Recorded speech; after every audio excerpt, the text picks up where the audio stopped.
Countdown has proceeded smoothly all night. The shuttle's tanks have been checked out for ice, and the super cold fuel is being loaded. The largest crew in NASA's manned space program history woke up at 3 a.m. Astronauts Brand and Overmeyer and mission specialists Lenore and Allen, the scientists. They've been training for 15 years to conduct America's first spacewalk in 9 years. The crew broke somewhat of a tradition this morning. Instead of their pre-flight breakfast of steak and eggs, they had cereal and juice. They looked a little tired. They woke up at 3, but they were smiling as they boarded the Astrovan for the trip to Launch Pad 39A. The weather at the Kennedy Space Center just fine for the launch, and Columbia and its cargo, 2 paying customers, 2 communication satellites are poised for takeoff. Live at the Johnson Space Center, Wayne Josefina, KTRH News. We'll be updating with live coverage all morning long. The launch is scheduled for 6:19 Houston time. Well, news next. CBS News, I'm Dallas Townsend. To commence a 5-day flight in the Space Shuttle Columbia. Reid Collins reports from Cape Canaveral. With the sliver of a moon riding over the Cape, astronauts Brand, Overmeyer, Lenore, and Allen were sealed into the Columbia 20 minutes ago. No bulky pressure suits for this flight. Parachutes and ejection seats are dispensed with. Since there are 4 crewmen and there's no way to get everybody out in case of an emergency, they'd have to ride the ship back to a landing. The count has gone smoothly, and in little more than 1 hour, they should be on their way. Reid Collins, CBS News at the Kennedy Space Center.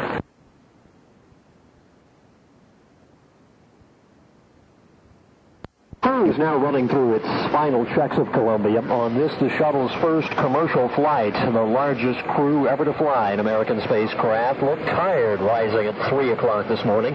They broke an old tradition, passing on the standard launch day breakfast of steak and eggs, opting for juice and cold cereal. NASA has announced a change in its emergency plans.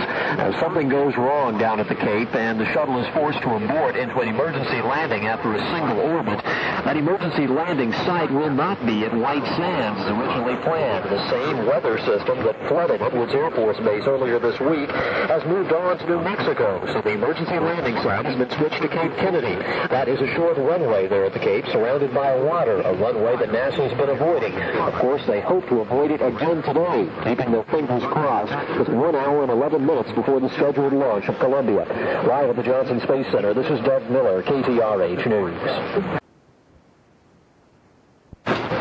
The flight of Shuttle 5. Good morning. This is Reid Collins, CBS News at the Kennedy Space Center, where it is a clear, nearly cloudless morning at the Cape, and where Columbia, the spacecraft, is poised for its 5th voyage, this time with 4 men aboard, 2 of whom will walk in space, and this time with 2 commercial communications satellites in the cargo bay, one of which will be launched later this day if everything goes as planned. For this, NASA will make about $17 million. That against the cost of a launch estimated at $250 million. The leader of this mission is Vance Brand, the only one who has flown in space before on the Apollo Soyuz flight. His pilot's Robert Overmeyer. With them are 2 mission specialists who'll do the spacewalk, Dr. Joseph Allen, the physicist, and Dr. William Lenore, who is an engineer. They're all up there inside the Columbia. We're some 6 minutes to the planned liftoff of the 5th voyage, and we'll have more after this. Have you taken a good look at your career lately? How your working life stacks up against others in your field? Are you making as much as they are? Rising as fast? Are you getting the recognition and challenge you deserve? There's a publication that can help you answer questions like these. The National Business Employment Weekly, published by the Wall Street Journal every week. The National Business Employment Weekly contains valuable articles, from writing effective resumes to career planning guidance, and hundreds of top job opportunities from every regional edition of the Wall Street Journal all across the country. Executive, managerial, and professional jobs from $25,000 to $250,000. If you're looking for a better job, you may find a better job looking for you in the National Business Employment Weekly. Pick up a copy at your newsstand. Or if you prefer, we'll rush you the next 8 copies by first-class mail for $29. Call toll-free in the continental U.S., 800-228-5500. That's 800-228-5500. Except in Nebraska. Major credit cards accepted. And here at the Cape, we're awaiting the launch of Columbia for the 5th voyage into space. We're down to 4 minutes and 52 seconds prior to liftoff. In Houston, Texas, at Mission Control, my colleague Judy Muller. Judy, what's it look like over there this morning?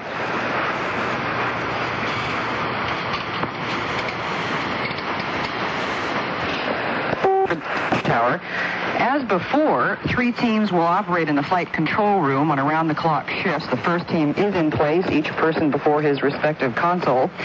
The capsule communicator, who maintains voice contact with the shuttle crew, is going to have a bit more communicating to do on this mission, since this is the first time 4 crew members will be aboard. Others who will be especially busy, the officials in the Payload Operation Control Centers, or POCs, as they're called in NASA speak. These experts will advise the crew on controlling the payloads, which include this time, as you said, the first commercial cargo on a shuttle, 2 communication satellites, as well as several getaway specials. And orchestrating the whole operation from Mission Control will be Flight Commander Tom Holloway. Also here in Houston for the first few days of the flight, at any rate, representatives from Satellite Business Systems and Telesat Canada. They won't be in the flight control room, but they will be nearby to keep a close watch on the launching of their respective satellites. Each company has paid NASA about $10 million for that service, and they're here to keep an eye on their investment. And Reid, about 10 minutes after liftoff, the Columbia crew will come to within about 850 miles of their Soviet counterparts in the Soyuz 7 space station. And then again, at 11:16 Eastern Time, the 2 spaceships will come within 48 miles of each other. And at that time, if lighting conditions are right, the 2 could catch sight of one another. Of course, the attention of officials in Moscow is on other matters today, following the death of Soviet President Leonid Brezhnev. Reid? Thank you, Judy. That's the scene as set in Mission Control in Houston. At the end of the mission, after 5 days and 2 hours, the planned landing site is Edwards Air Force Base in California. We've been hearing about the bad weather out there, and David Dow is standing by. David, I imagine it's still dark and nighttime out there. It is very much dark and nighttime. However, the weather is much better here today than it was earlier in the week when more than an inch of rain was dropped on the dry lake bed here, turning it into anything but a dry lake bed. However, the concrete runway here is dry and remains the landing site of choice for orbits 2 through 4 today, should Columbia and her crew experience any trouble and have to land early. As we mentioned, the weather is good. It will be still dark out here, well into and past the first orbit of Columbia, so should any trouble develop during that first orbit, Columbia would have to go in at the Kennedy Space Center in Florida. The lake bed is not expected to be ready either for next Tuesday's landing, so the landing will take place on the concrete runway used during the last shuttle mission. At one time, Reid, this was to have been the last landing at Edwards, but that's been changed. 3 out of the next 4 landings are scheduled here, too. Reid? All right, so if we come back, we'll probably come back here if we have a once-around aboard. Spencer Allen has a bird's-eye view of this whole scene. He's been up on the roof of the 530-foot-high vehicle assembly building. Spence, what's it look like up there? About 3 miles to the east, we see Pad 30 where Columbia is poised in the early morning sun, ready for launch. To the west, about a mile, is a 15,000-foot landing strip. For later missions, this will be the primary or home landing base for most shuttle flights. There are a few scattered clouds, and there's a 10-knot wind out of the east and the northeast. That could cause some minor problems for media people and their vehicles if the ammonia oxide vapor from the solid rocket boosters drifts over the press site just below us. That vapor has a high acid content and could cause skin irritations and damage to outer finishes. And that's the view from here. And now we're listening to the voice of Hugh Harris at launch control here as we're well within a minute of launch time, coming down to 50 seconds 49. Used to ensure that any hydrogen flowing through the engines prior to ignition does not accumulate, causing a small explosion. T-minus 40 seconds. We're just seconds away from switching command of the countdown from the ground computers to the onboard computers. And the SRB development flight instrument recorders are on. And we have a go for auto sequence start. T-minus 21 seconds and counting. The SRB nozzles are being moved through a test pattern to launch position. T-minus 15 seconds. 13, 12, 11, 10. You hear them counting down. 6, 5. We have ignition now. See the flame. And we see the smoke. And we now have movement. We have liftoff, friends. A flight of 5. It's cleared the tower. It's now into its roll program. And it's over clear. We got the first shock wave here. Rolling around 120 degrees, so they go into space on their backs. Let's listen to the sound of it as we get it here, and as we listen to Mission Control in Houston, Texas. Into a bright, cloudless sky. Roll maneuver completed. The roll maneuver's over now. Seconds, Columbia now 1 nautical mile in altitude, throttling engines down to 85% as programmed. The whole Cape is shuddering to the sound of it and to the feel of it. 40 seconds, Columbia now 2.5 nautical miles altitude, 1 nautical miles downrange. Looking good. None of it will really change that long tail of thick smoke. At maximum aerodynamic pressure on the vehicle. Coming into max Q. Columbia now 4.5 nautical miles altitude. Mark 1 minute, pass through max Q, still looking good. Throttling engines back to 100%, give it a go, throttle up. Columbia, this is Houston, you go, throttle up. Throttle up. Mark 1 minute, 10 seconds, Columbia now 7 nautical miles altitude, 5 nautical miles downrange. Still looking good. Very soon it won't be able to get back here if there's some emergency. It'll Mark have to 1 shoot minute, for 20 Africa. seconds, Columbia now 10 nautical miles altitude, 7 nautical miles downrange. Still leaving that long, curling cloud. We're monitoring a slightly depressed trajectory expected because of the headwinds. Roger. 1 minute, 35 seconds. I was Capcom Bob Stewart advising the crew a slight depression because of the headwind. Columbia moving out now as pre-planned on 3 good engines. 1 minute, 45 seconds. A Brand over Mar, Lenore, Allen now coming in the last trace of the Earth's atmosphere. Columbia now 19 nautical miles altitude, 18 nautical miles downrange. Still leaving her pencil-like plume behind her. It reaches all the way back to us. Standing by now for solid rocket booster separation confirmation. Roger, PC. Columbia now 25 nautical miles altitude. There go the solid rockets. They've done their job. 2 minutes, 15 seconds. Confirmed solid rocket booster separation. With the naked eye, we still can see her. 2 minutes, 22 seconds. Onboard guidance is converging as programmed. Columbia is now steering for a precise window in space for main engine cutoff. 31 nautical miles altitude, 43 nautical miles downrange. Everything clear as a bell here, and just a pinpoint of light signaling where 4 men sailed through the sky. Okay, fine. 2 minutes, 2 minutes, 49 seconds. Columbia now 37 nautical miles altitude, 58 nautical miles downrange. Velocity now reading 6,500 feet per second. Still visible. Mark 3 minutes. No one has moved from this 3 minutes, site. 5 seconds. Columbia now standing by for 2-engine tail. Houston, you have 2-engine tail capability. 2-engine tail capability. 3 minutes, 15 seconds. That call up by Captain Bob Stewart says that the Columbia now has landing capability at the car. Should 1 engine go out. They could get to Africa now. Seconds.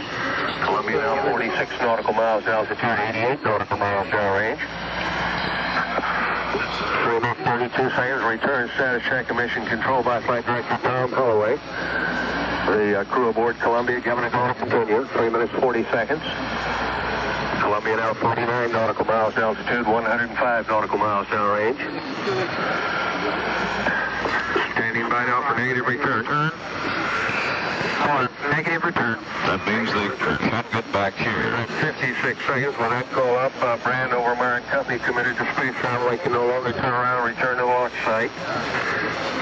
Mark 4 minutes, 5 seconds. Columbia now 52 nautical miles altitude, 132 nautical miles downrange. Columbia now traveling at a velocity of 8,900 feet per second.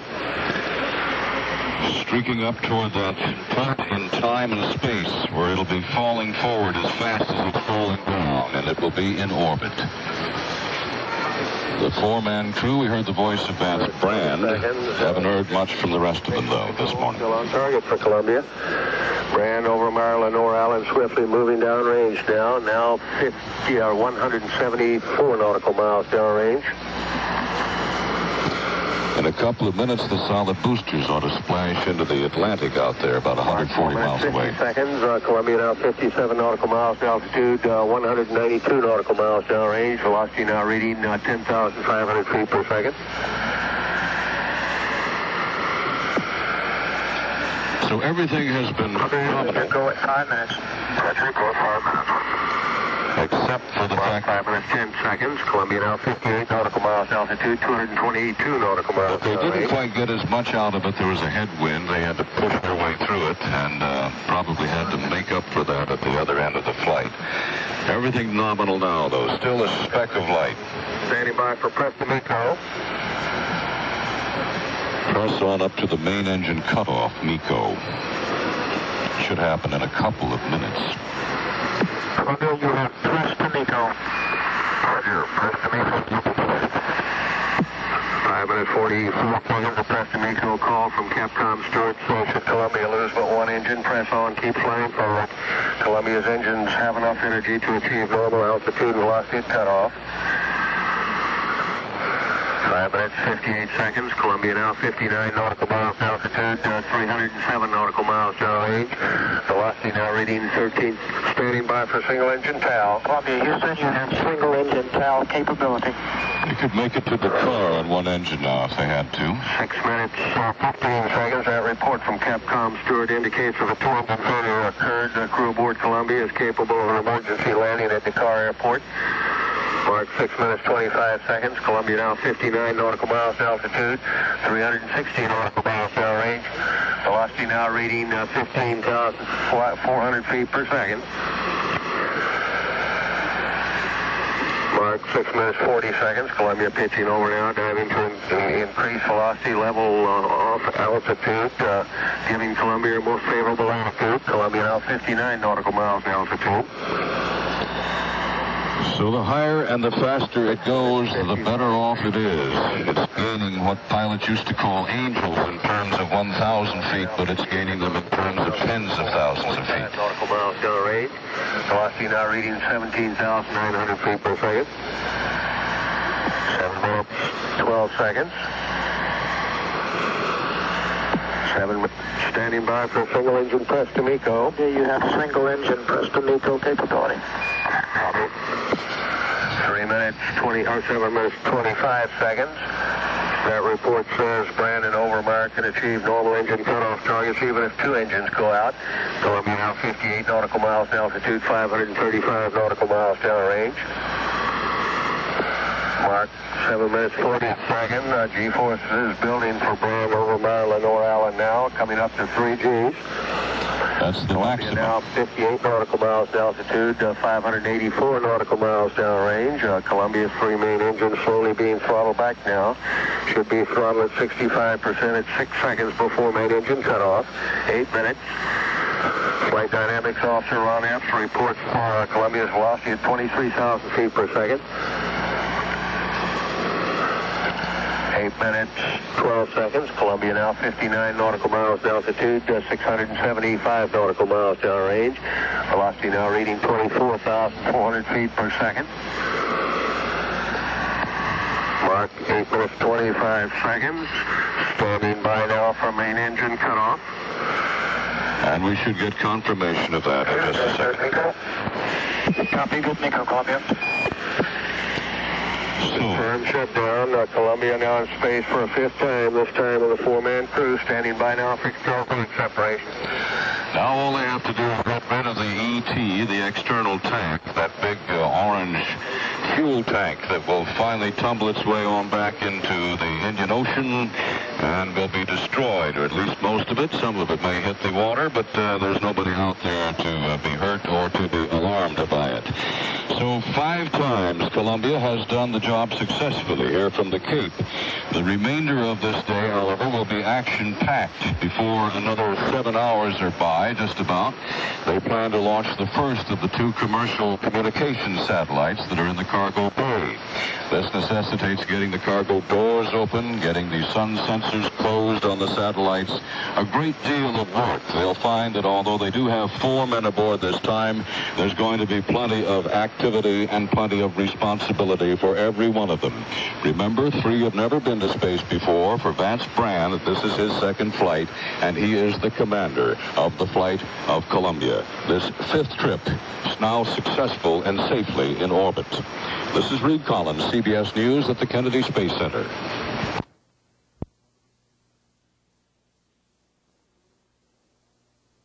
2, 1, and solid motor booster ignition, and liftoff. Liftoff of the first operational space shuttle mission with 2 satellites on board, and the shuttle has... Liftoff, and spacecraft Columbia is going to work.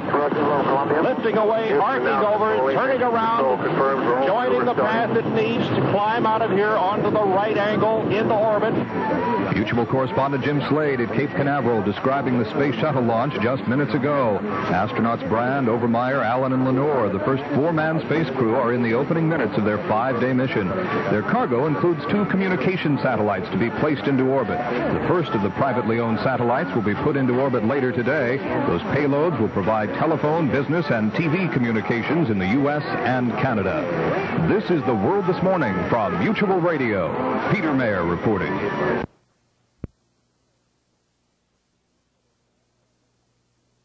Space Shuttle Columbia heading into its 160 nautical mile orbit. Now about 13 minutes and 15 seconds into the flight of Columbia Space Shuttle mission number 5. The first orbital maneuvering system burn has taken place. One slight problem, and a familiar one for those who've been monitoring the first 5 Space Shuttle missions. The auxiliary power unit, the hydraulic system.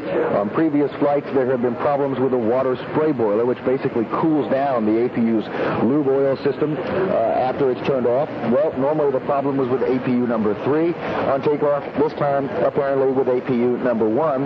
But judging from the past flights, it's never presented a real serious problem. And normally what they've done is just shut it off. No indication yet how bad it is. A very big day, though, first day in the flight. A very big day indeed. This is the day when the Space Shuttle starts paying its tab. This is the day whenever the Space Shuttle starts making money, collecting, what NASA's hoping to make about $17 million on this flight by launching 2 satellites. The first of those to be launched later this afternoon, later in the mission, coming up on a spacewalk as well. As we said, Space Shuttle Columbia got off without a hitch, and it's looking real good. Live from the Johnson Space Center, Wayne Dolcefino, along with Doug Miller, KTRH News.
Shuttle Control, Houston, 23 minutes, 38 seconds, mission elapsed time, loss of signal now. Columbia through Dakar. The next station to acquire will be Botswana. However, that's a very short pit, some 7 seconds in duration. We'll stand by and see if we have any voice contact. The station following Botswana is Yargany. This is Shuttle Control, Houston, at 24 minutes, 8 seconds, mission elapsed time. Brezhnev dead at 75. No word on successor. Reaction from Washington and other capitals. Space Shuttle commences 5th orbital flight. Good morning. This is Dallas Townsend with a CBS World News Roundup. 6, 5. We have ignition now. We can see the flame. And we see the smoke. And we now have movement. We have liftoff, friends. The flight of 5. It's cleared the tower. It's now into its roll program. And it's on its way. That was Reid Collins at Cape Canaveral as the Space Shuttle Columbia began its 5th orbital journey. And now here is Collins with the latest on the flight. The launch was on time, the climax of an early flawless countdown. As if it remembered, Columbia climbed the launch tower, made a right roll, and soared into orbit on flight number 5. This time with 4 men tucked in the cockpit and flight deck, and with 2 commercial satellites in the cargo bay. The plan is to launch the first satellite this afternoon and the second one tomorrow. Sunday, America will attempt its first spacewalk since 1974. Lenore and Allen will spend 3.5 hours outside the cockpit, edging carefully along the rim of the cargo bay, practicing with tools that may one day be used to repair an ailing satellite. Reid Collins, CBS News at the Kennedy Space Center. Now in orbit, beginning its 5-day commercial voyage. KTRH's Reid Collins and Doug Miller report the launch went off without a hitch, and they're standing by at the Johnson Space Center with a live report.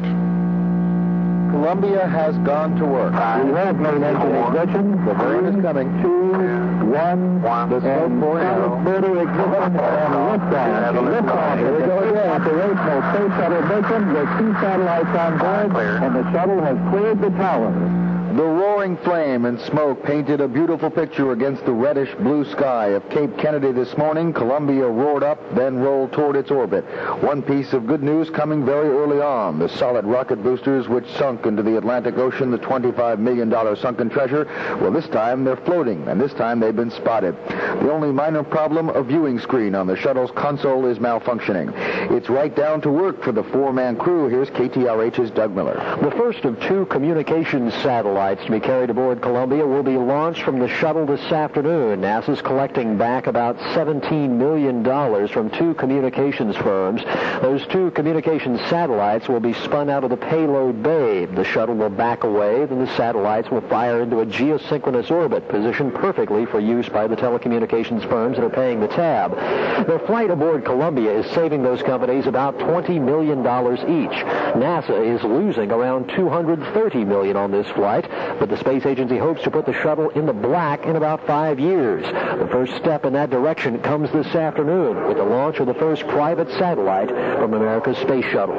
Reporting live from the Johnson Space Center, this is Doug Miller, KTRH News. It's 7:37 now on KTRH. Joe Sobel's AccuWeather forecast.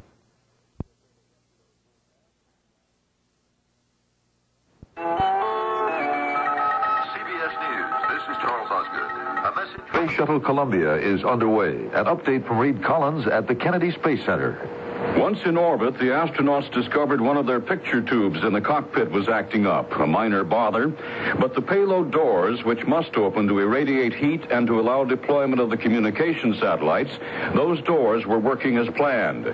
Here at the Cape, launch officials were happy with the countdown and on-time liftoff. Launch Director Al O'Hara says it was about as good as it gets. It was as near perfect as we could probably expect with such a complicated, set of ground support equipment and a bird of this nature. It couldn't have been any better in our view. The next major event, the launch of one of the 2 communication satellites about 6 hours from now. Reid Collins, CBS News at the Kennedy Space Center. Big payload bay doors have opened, and the crew has turned on the cameras, and the first pictures of the planet Earth from the Space Shuttle Columbia, 160 nautical miles high into orbit, have been coming down here at Johnson Space Center in the past few moments. After that picture-perfect launch that you just mentioned, Mike, a few moments later, the crew got some good news. Be advised, we got reports of 2 SRBs floating out there. You guys lost them on the way up, but we... Good. Glad to hear it. The ship got out of the way. And the ship did get out of the way. It also got out of the way of that big external tank that will not be recovered. NASA's certainly happy, though. It's not going to have to lose another $25 million on the SRBs. Right now, the space shuttle is in a loss of signal period. It's in orbit. Later this afternoon, they'll deploy the first of 2 communication satellites, the main reason they're up in space this time. Live at the Johnson Space Center, Wayne Dolcefino, KTRH News. And, of course, we will continue to cover the mission of Columbia all the way through the landing on Tuesday. Wayne Dolcefino and Doug Miller will be providing coverage from the Johnson Space Center for you.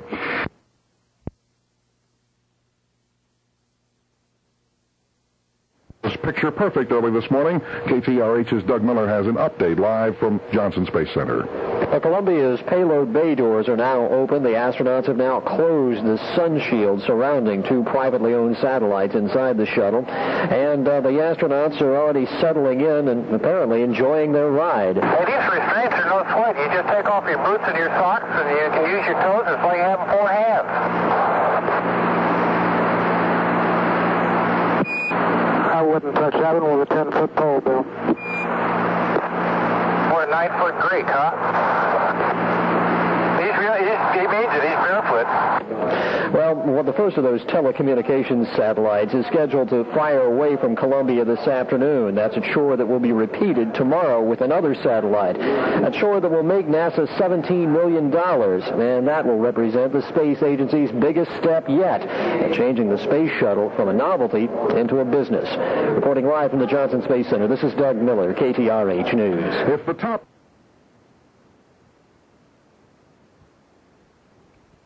CBS News, I'm Dallas Townsend. Successfully launched this morning from Cape Canaveral. The latest from Reid Collins. Once in orbit, there was hardly time to enjoy the view. Brandon Overmeyer discovered one of the cockpit picture tubes was acting up, and they troubleshot that, while Lenore put the payload doors through their paces in preparation for launching the first of two communication satellites later today. He opened the doors and closed the sunshade on the satellite. It will be set spinning, then released by coiled springs this afternoon. Its own rocket motors will take it out 22,000 miles from Earth, where it will be nudged into a synchronous orbit. NASA gets some $17 million for these satellite launchings, the shuttle's first commercial paycheck. Reid Collins, CBS News at the Kennedy Space Center.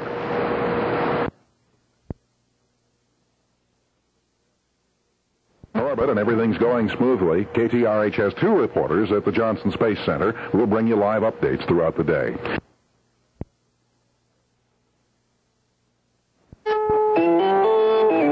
CBS News, this is Frank Sebepani. Columbia is sailing smoothly through space almost 4 hours after lifting off from Cape Canaveral in a blinding burst of flame. The president spoke to the Columbia crew moments ago, and we hear about that from Reid Collins at the Cape. It was a little more than 3.5 hours into the flight that the four astronauts aboard the Columbia shuttle got this call from the White House. We are very proud of you, and you know how much all of us here down below are rooting for you up there. All of America is watching you.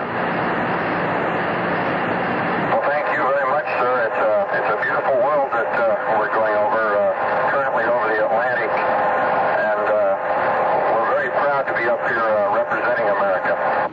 Vance Brand, the commander of the mission and the man who is at the controls of Columbia, responding to the congratulations from his president. Reid Collins, CBS News at the Kennedy Space Center.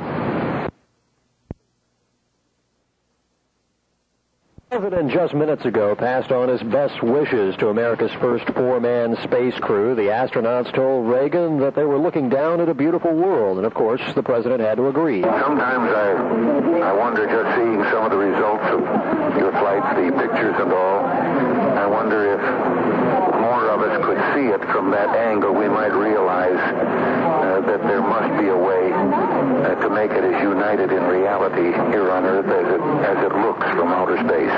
Reagan told the astronauts that all America is watching them now, and of course they'll still be watching this afternoon when the shuttle is scheduled to launch its first satellite. NASA taking its first step toward turning a profit on America's space effort. Reporting live from the Johnson Space Center, this is Doug Miller, KTRH News. And this hour on the Talk of Houston, Ben Baldwin talks with Clark Covington, the manager of engineering and operations for NASA's space station programs. Here's Ben. It was another spectacular show from America's space agency as the space truck roared to work. 3, 2, 1, and solid motor ignition and liftoff. Liftoff of the first operational space shuttle mission with 2 satellites on board, and the shuttle has cleared the tower. I'm very thankful to God for a safe and successful launch today. I think America can be very proud that we've taken this giant step again. Launch Director Al O'Hara had reason to be proud. Less than an hour later, Columbia was 160 nautical miles high above the Earth, the crew observing the beautiful sights. With a special caller, President Ronald Reagan. I wonder if more of us could see it from that angle, we might realize that there must be a way to make it as united in reality here on Earth as it looks from outer space. It's now down to work for the four-man Columbia crew. Here's KTRH's Doug Miller. The shuttle begins paying its way this afternoon. Its telecommunications satellite mounted in Columbia's Payload Bay is scheduled for an ejection about 2 hours and 10 minutes from now. That and another identical satellite owned by private firms will earn NASA about $17 million, the space agency's first big profit off of the space shuttle. America's first four-man space team today had a close encounter with the Russian space station Salyut 7. Despite the separation of only 40 miles, the Americans reportedly never saw their Russian counterparts. The crew is now doing what most other Houstonians are up to at this moment. They're chowing down on lunch. About 40 minutes from now, preparations begin for the shuttle's main goal this mission, proving that it can spin private satellites into orbit and turn space travel from a novelty into a business. Reporting live from the Johnson Space Center, this is Doug Miller, KTRH News. In spite of the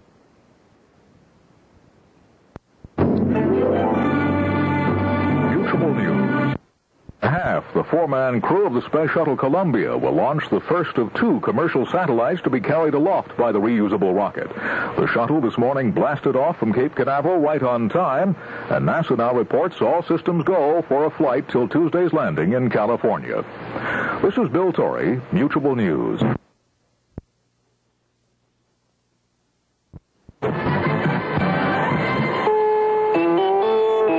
CBS News, I'm Richard C. Hottelet. The Space Shuttle Columbia is now nearly 7 hours old.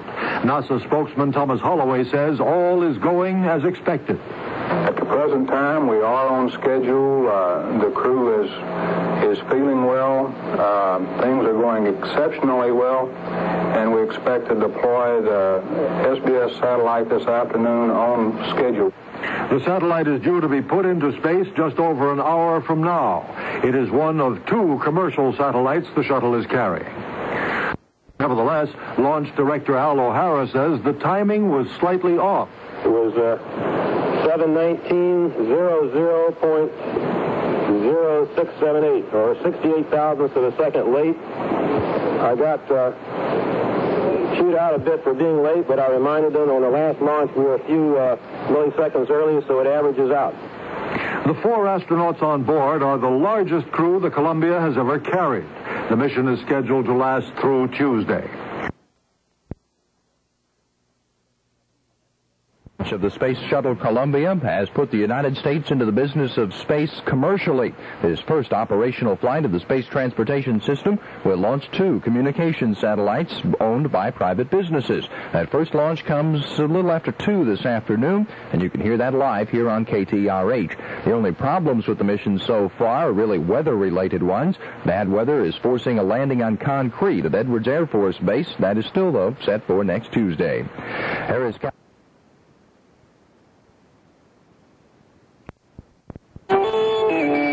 CBS News. I'm Reid Collins at the Kennedy Space Center. The Columbia shuttle right now is trying to earn its first paycheck.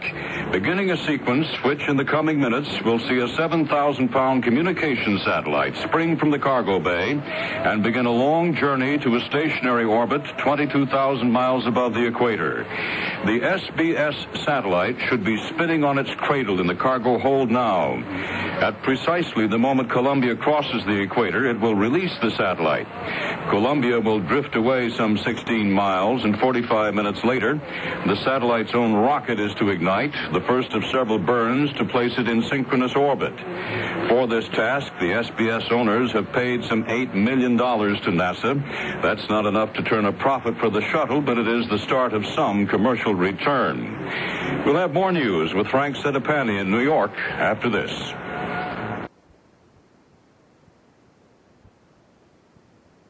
Thank you very much, Charles. This is most interesting. And, Doug, are you there? Yes, indeed, Jim. We're here.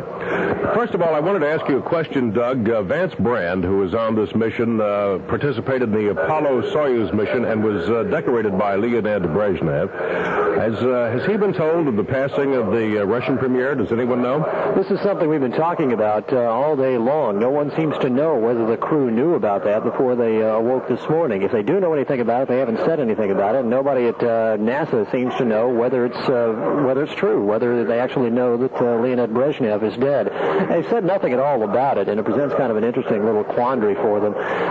Perhaps it would be appropriate for the Americans to, in space, to pass on their condolences to the Soviet Union in a gesture of whatever friendship or whatever. But then again, maybe it would be construed as an insult for America, this tremendous display of American technology to say something about the death of the Russian president. So no one said anything about it at this point. No one knows whether they know. Mm-hmm. We have 4 men on this mission. That's the largest number, is that not? That's the largest number of Americans who've traveled on a single spacecraft. Now, we had 4 flying at the same time on 2 separate spacecraft back during the Gemini 7, Gemini 6 mission, about 16 years ago now. It was a beautiful liftoff this morning. I got up to watch it. I'd like to know what technology was available to us that hadn't been before. We saw the separation much clearer, much more close-up than ever before. I don't think you can thank technology for that. I think you can thank Mother Nature for that. It was an incredibly clear day out there. It didn't seem as though there was a cloud in the sky. Jimmy, you remember this morning we saw pictures of the main engine attached to the shuttle itself. There's the clearest picture I think we've ever seen on any space shuttle mission, all because of the weather. The best pictures ever, I think, of any of the liftoffs of the shuttle. Surely. This is mission number 5, and they're fully operational. What, if you can describe to us, are we expecting now to see happen and hear happen, as it were, in our case, on this flight? Okay, well, about 5 minutes and 10 seconds from now, they're going to deploy their first satellite. Now, they got 2 satellites mounted in the payload bay of this space shuttle, and a few minutes ago, they relayed some live television pictures back down to us, and everybody here at NASA was able to see the satellite spinning inside the payload bay. Now, what they're doing is they're going to spin that thing, or they are spinning it right now, at about 50 revolutions per minute. Now, that's going to stabilize the craft. In a few minutes from now, Jim, the craft will be, a couple of explosive bolts will fire down below the satellite, and that will free it up. Now, there's a spring beneath it. It's spring-loaded, and that'll fire it out at a rate of about 3 feet per second. It'll fire away from the space shuttle, and it'll continue traveling away for a few minutes at least, and it'll keep on going until it gets, I think it's about 16 miles away from the spacecraft. The space shuttle will move away from the satellite, and then as it moves away, it will turn around so that, in effect, the belly of the spacecraft is facing toward the first satellite. And later on, about 3 o'clock, we're going to hear, hopefully, that the engines have fired, what they call the PAM, Payload Assist Module. They call it PAM because everything at NASA is turned into alphabet soup. It's really just a small rocket engine booster that is going to kick it up into something akin to a geosynchronous orbit. They'll later stabilize that and straighten it out to put it exactly where they want it. This is a telecommunications satellite, so it's going to be in a geosynchronous orbit in a fixed position over the Earth, and it'll be transmitting eventually, hopefully by the end of December, it'll start transmitting telephone signals. By January, people in Houston should be able to bounce telephone calls off of that satellite. They're hooking up what they call Skyline. It's something close to what MCI is doing, what Sprint and a few other companies are doing. In other words, you can dial a number in Houston, in January, you'll be able to dial a number in Houston, call up someone in any other city by bouncing off this satellite, and do it for much lower than the cost of a regular over-the-line telephone call. Doug, we need to get a break out of the way so that we'll be on with you when they begin their operation. Okay, we'll be here about 3 minutes away right now. All right, we'll be back to Doug Miller before that. Indeed, we're now about, 10 seconds away from the time when this satellite should deploy. Jim, the sad part about this is that the shuttle is now passing over, the southern part of the Pacific, and it's out of touch with the Earth.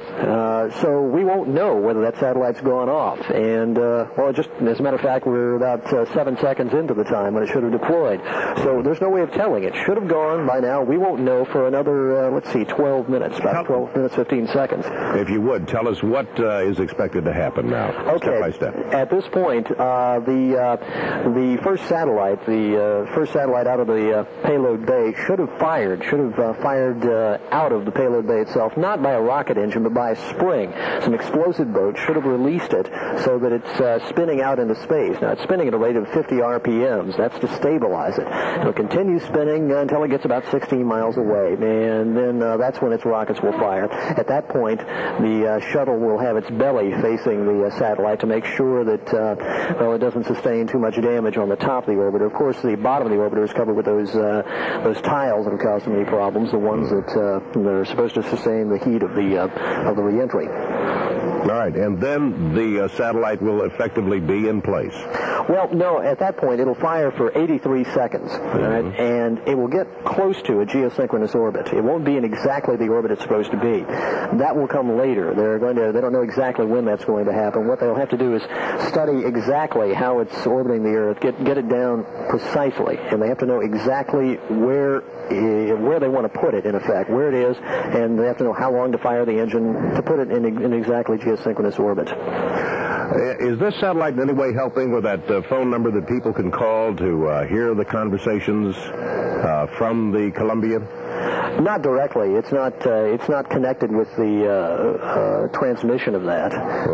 But of course, people will hear about that as well as anything else. That number, by the way, it's not like you dial that number right now, you're going to hear something. A lot of times that number is down because there's no communication between the ground and the Earth. Right now we're in a black period. There's the LOS, they call it, loss of signal. So if you call it right now, you're wasting your money, and you really never know when you're going to get that LOS period unless you have a flight plan in front of you. Do they ever expect, Doug, to have it to the point where they'll be able to take off with the satellite as part of the payload on one of these shuttle flights and just deploy the satellite with the arm?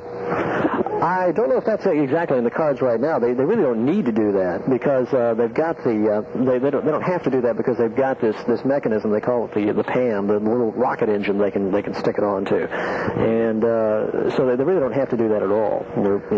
This morning I overheard some conversation about the necessity should it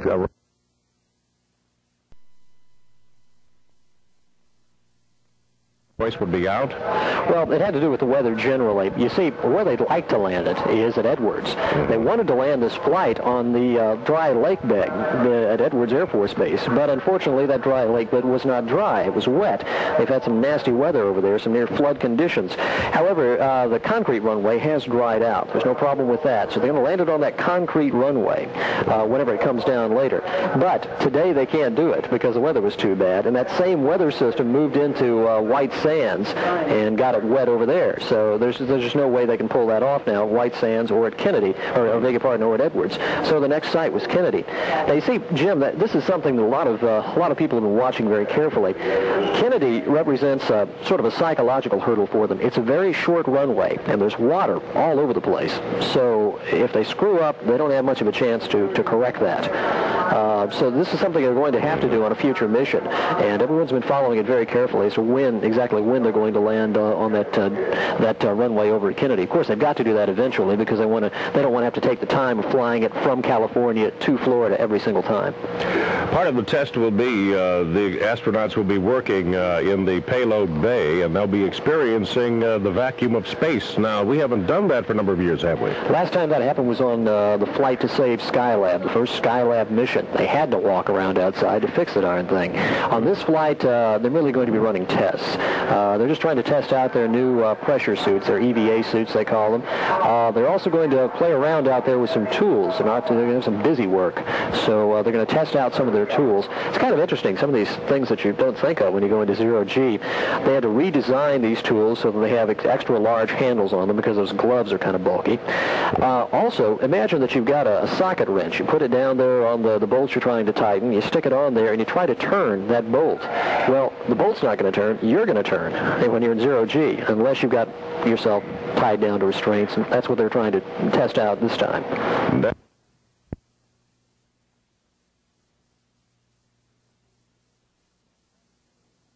My colleague Judy Muller is at Mission Control in Houston, Texas. And Judy, this has to be one of those high moments for NASA.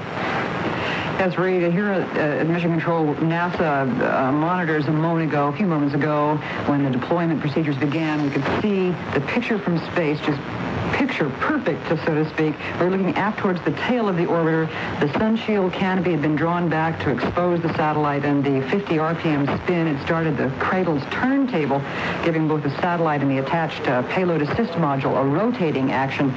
And it was like a beautiful metallic glittering top, and the astronauts, Overmeyer, Brand, and Lenore, you could see them floating about inside the orbiter, looking out the window like kids looking at a beautiful little toy top. So it was very exciting, at least what we could see, the beginnings of the deployment action. We're waiting now, of course, for confirmation. All of this should have taken place if the launch has gone on as scheduled. So, Reid, why don't you take it back, and we'll wait for confirmation from space. Yes, we are waiting for confirmation as they get within sight of Santiago. The satellite should have been deployed, as they say, somewhere about 1,200 nautical miles west of the Galapagos Islands. Bill? Let's see if we're getting any communications yet. TV comes out. It doesn't play back very well on our monitor, but we're relatively sure we got it. And we, by the way, still have that beautiful satellite inside. It's traveling just below it. Roger, we copy, Bill and Joe, and got a lot of happy people down here. You guys did good work. So it looks very much as if they can see the satellite. It has been deployed. It now has become a satellite of its own. Soon will have an orbit of its own, as they have slowed down because they have sped up a little bit, and now they're in a higher orbit in the satellite. Seconds to LOS. And we'll talk to you again through Botswana at 8+31. And so in a few moments, when the spacecraft, traveling more than 17,000 miles an hour, reaches Botswana, Africa, they'll check in again. But they have done it. The shuttle has earned its first paycheck, having put a commercially owned satellite into the beginning of its equatorial orbit. And we'll have more on this after this. Have you taken a good look at your career lately? Is it still challenging? Are you making as much as others in your field? Rising as fast? Getting the rewards you deserve for a richer working life and lifestyle? You can get help in finding the answers in the National Business Employment Weekly, published by the Wall Street Journal. Every week, the National Business Employment Weekly contains valuable articles, from writing effective resumes to career planning guidance, and hundreds of top jobs across the country from every regional edition of the Wall Street Journal. Executive, managerial, and professional jobs from $25,000 to $250,000. If you're looking for a better job, you may find a better job looking for you in the National Business Employment Weekly. Pick up a copy at your newsstand, or if you prefer, we'll rush you the next 8 copies by first-class mail for $29. Call toll-free in the continental U.S. 800-228-5500. That's 800-228-5500, except in Nebraska. Major credit cards accepted. And back at the Cape, the few people who are still hanging on here have applauded with the word that the SBS, the commercial satellite, the communications satellite, has been successfully wafted into space from the cargo bays of the shuttle on its 5th flight. Bill Lenore was the man who did all the work. He's the mission specialist, whose job it was to make certain that the cradle was spinning and all of the equipment was for working order just before the satellite was sent out into space. It has its own engine on a timer, and this will be ignited first, for the first of several burns, which eventually will coax it up into that equatorial synchronous orbit some 22,000 miles above us. Judy Muller, you're still with us at Mission Control in Houston. It is not exactly time critical anymore what happens to the satellite, except for these first 2 burns. It's not really expected that it's going to be on station before the 1st of December. Seems rather leisurely considering the speed of space flight. Yeah, it's interesting, too, that this is not even going to be a profitable kind of thing for NASA. For a long time, they won't even break even in this kind of venture until about 1987, they predict. This is their real losing operation right now. The cost, I think, for SBS and Telesat Canada, a total of $17 million for this. NASA spent $250 million just to get them in place. So it's going to be a while till they get around to breaking even on this kind of transportation system. Some agency people here are now referring to Columbia as Star Trek kind of reference to the putting an 18-wheeler in space idea. And they're also referring to this as sort of the lost leader item in terms of the economics of it, because as you point out, they're not going to make any money with this one. They're going to get some of it back. And that is another first in the flights of Columbia. So the satellite has been wafted into orbit. We're not sure that it's going to kick itself into the proper place. That will be on its own. NASA, though, has done its job. As the crew of Columbia has said, we deliver. And they have delivered their share of the bargain. And now they can keep the $8 million that the owner of this particular satellite already have paid into NASA's coffers. With Judy Muller in Houston, Texas, this is Reid Collins, CBS News at the Kennedy Space Center. Pictures of the ignition from that attitude. Columbia, Houston with you through Botswana for 5.5 minutes, over. Okay, Houston, loud and clear. Roger, we reach you loud and clear, and we'd like to get a post-burn report when you have a chance.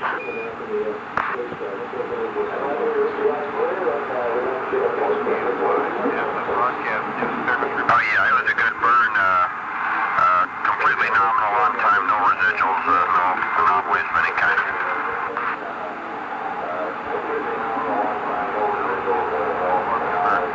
Roger, we copy that.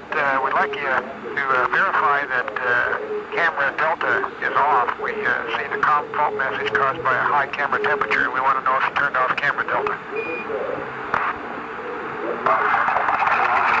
Mike, that's verified off. It may have been getting some fairly direct sun, and we had it on during the deploy, but turned it off shortly thereafter. Roger, Joe, we copy. Thank you.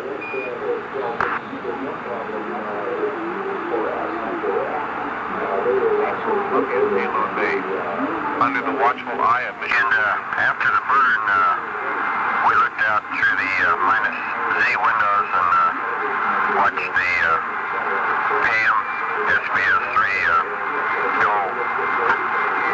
beneath us, and we tracked them till we crossed over the terminator. Roger, we copy, Vance. And we've got a flight note here concerning the flash of absence. You got a second? Okay, go ahead. Okay, we'd like you to go ahead and turn the flash evac controller primary aid off on panel L1.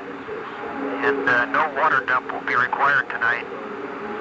By turning off that FES, we may raise the cabin temperature a little bit. And if it gets warm in there, the cabin temp control procedure is on the orbit ops checklist, page 5-7. And if the temperature does go up, it may raise the cabin pressure a bit. If you get that cabin atmosphere caution warning due to a high cabin press, you can raise the cabin press upper limit. That's channel 4 on the caution and warning. And you can raise that to 3.85. Price 3.8. Okay, copy. Tonight, well, first of all, I just turned on FES Pri A. No water dump tonight. Cabin temp may rise. If so, follow procedure on orbit ops 5-7. And if we're bothered by an alarm, caution warning channel 4 should go to 3.80.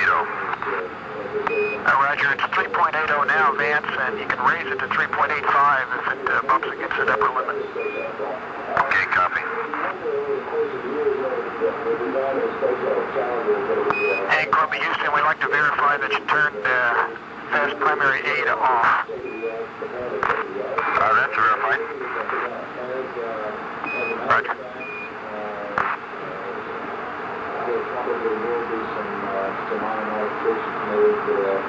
Along the way, they're fairly commonly just did that with the Delta modification, with a slot modification, and through the model of the Delta Shuttle launch here, where they didn't launch the Delta, so they didn't sound like too much, but it really is to the satellite user. We have most of the folks in the family and Mike, how would you like to have us manage the topping of that heater duct. Leave it in A for a while. Roger, Vance. We'd like you to leave it in A for a while, please. Okay. Mike, when you got a minute, I got a question for you. Go ahead. Okay, this is Bill. Looking ahead to the VTR dump, what parts of the deploy do you want? Do you want just the deploy, or do you also want the mechanical sequence? Stand by, Bill.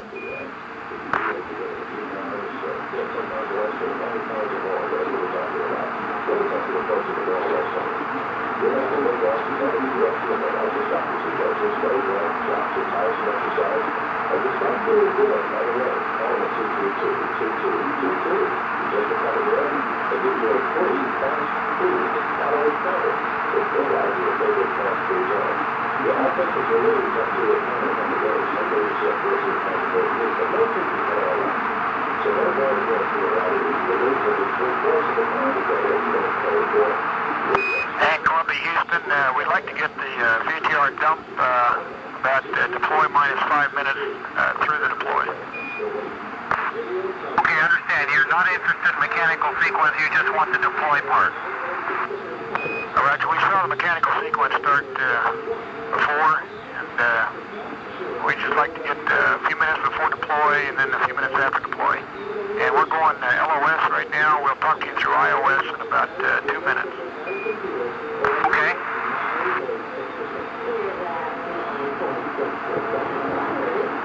Columbia is now in the midst of its fifth orbit of Earth.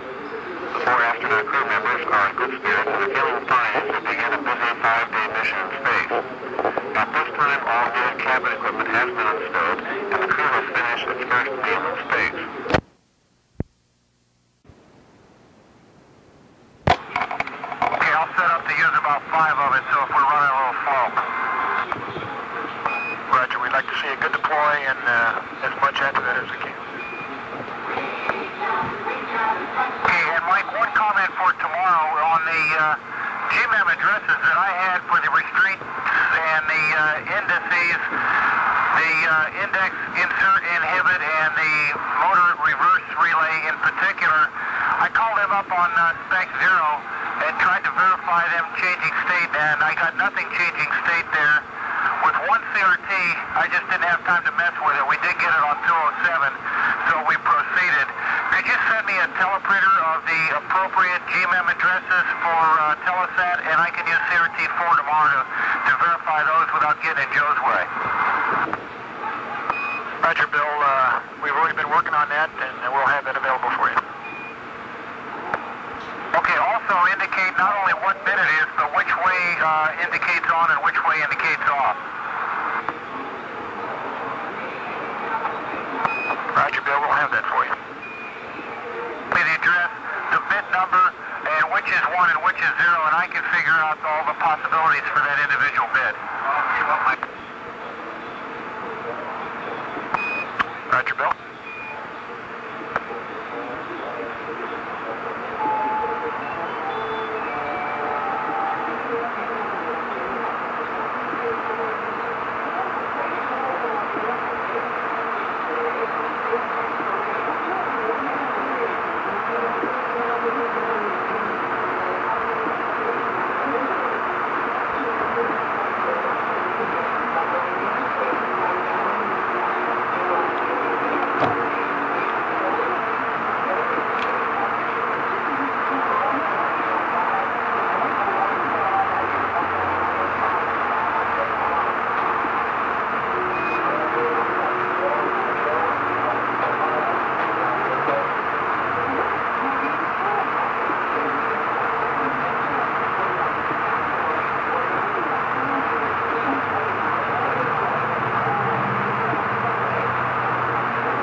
1.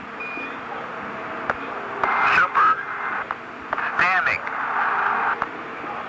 And we're sitting at the attitude you want us at.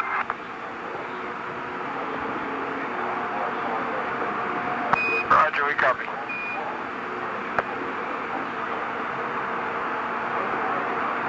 Which is another way of saying we don't see ignition. Roger, we understand.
Houston, we're 45 seconds from LOS.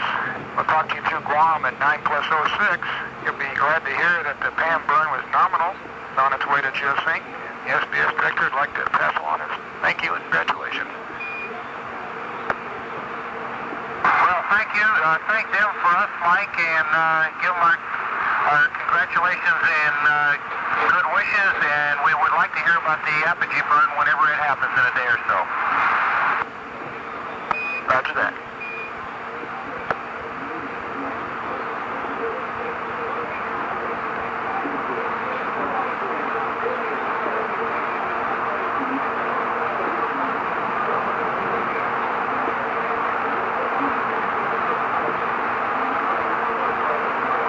Payload Bay. Under the watchful eye of mission specialist William Lenore, SBS-3, a satellite owned by Satellite Business Systems, will begin setting up this auto.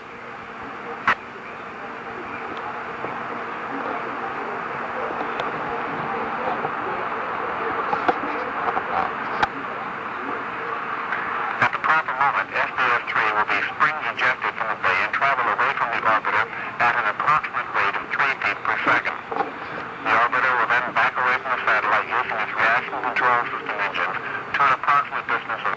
This is Mission Control, Houston.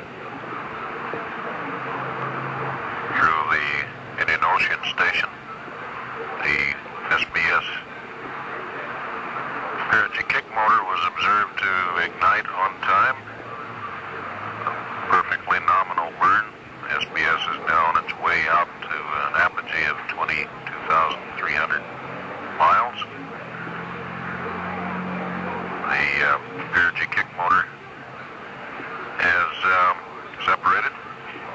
spacecraft. 12:30 p.m. The next station upcoming will be Guam in 17 minutes. At 8 hours 49 minutes in day one of STS-5 Mission Control, Houston.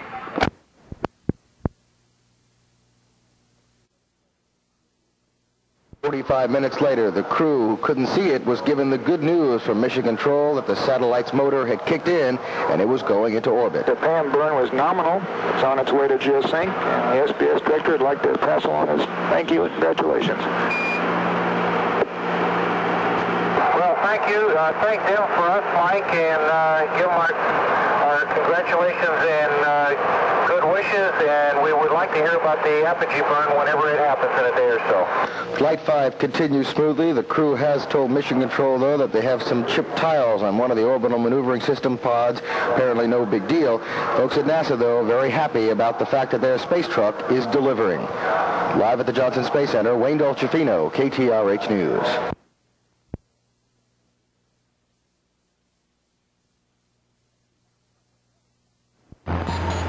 ¡Vivan los jóvenes! ¡Arriba con los jóvenes! Astronauts are now in a sleep period after a busy and successful first day of this flight. The shuttle Columbia was sent into space for the 5th time, but this was the first operational flight.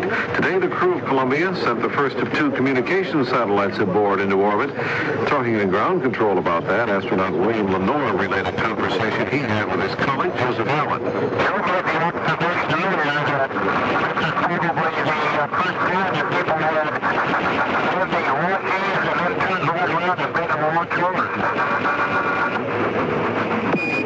Bill, that's a good observation. Tomorrow, the second communication satellite is to be deployed.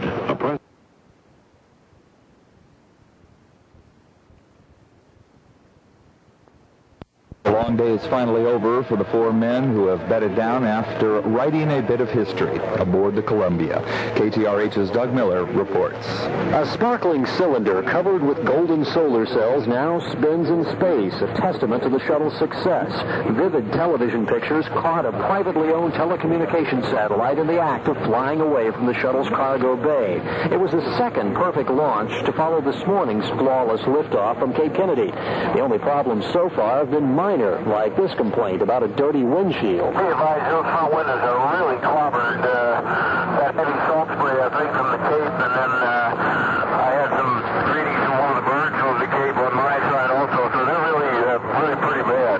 Tomorrow comes yet another launch of yet another satellite. So just before the crew sacked out for the night, NASA flight controllers had a final request. We'd like to request another perfect deploy tomorrow, if it's okay with you. Okay, we've already got that planned, and we do our best because we deliver. At the Johnson Space Center, Doug Miller, KTRH News.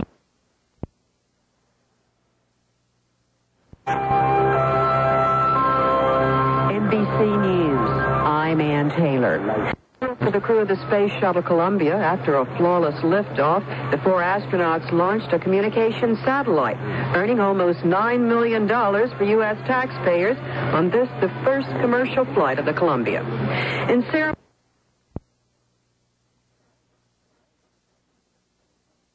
First 10 hours of the Columbia Space Shuttle flight Thursday, the astronauts carried out a successful launch and delivery of a communication satellite on their first day.